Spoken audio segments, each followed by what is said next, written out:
Ya sampai sekarang sudah 251 kali bencana gempa.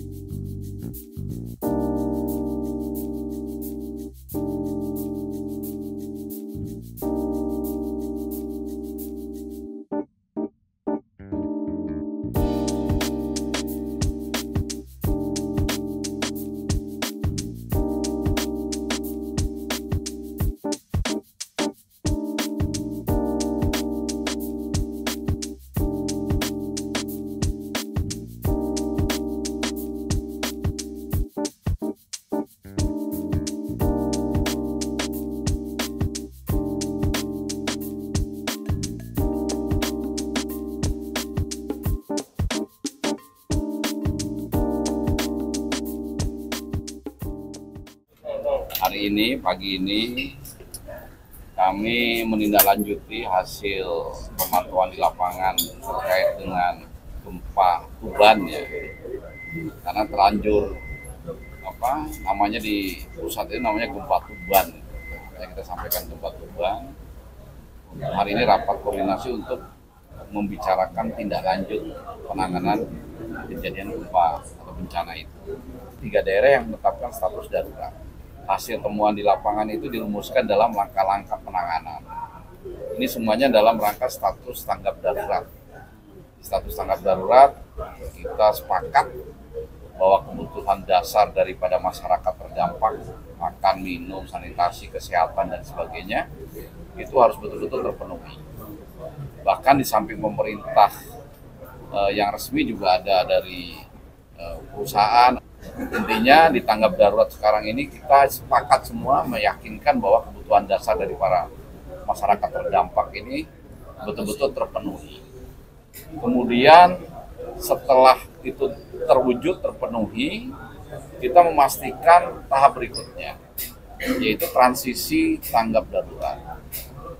Saat tanggap darurat dengan transisi ini sama-sama, paralel kegiatannya. Itu mulai didata, mana rumah-rumah yang rusak, infrastruktur yang rusak dan sebagaimana, dan mulai dibangun.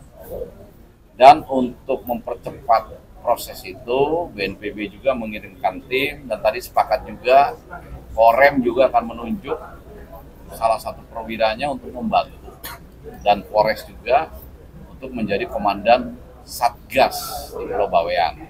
Pak, namun kan transportasi juga jadi hambatan nih Pak.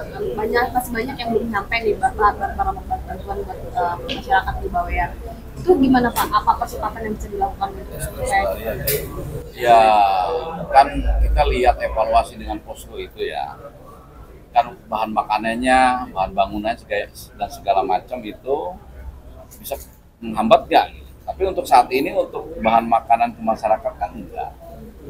Ya kita menggunakan yang reguler kapal laut. Nah, tapi kita juga Pak Bupati juga akan mempercepat dengan mengerahkan armada. Basarnas juga, provinsi juga. Nah, karena kita lihat kemarin dari udara, kebutuhan dasarnya terpenuhi ya tidak perlu menggunakan armada udara, tapi armada laut yang diperkuat lebih banyak.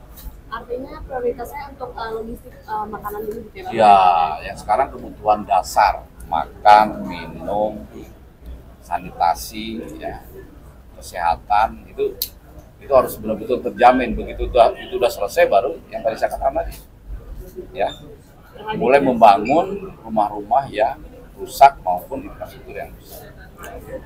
Oke. Situasi kebencananya seperti apa? Apakah masih ada pergerakan?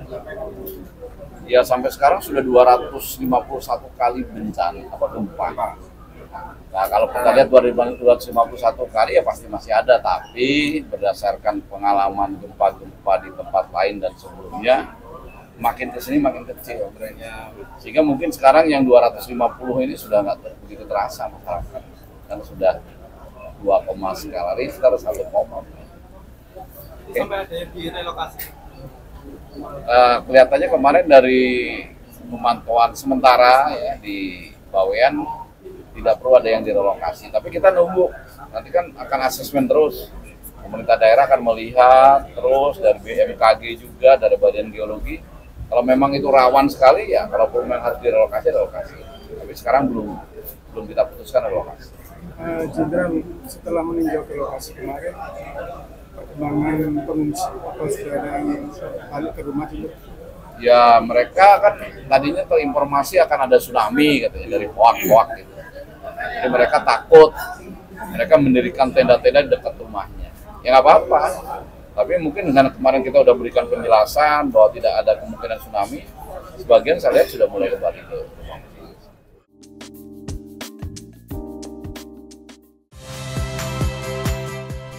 Saya Muhammad Syahreza. Saksikan program-program Kompas TV melalui siaran digital, pay TV, dan media streaming lainnya.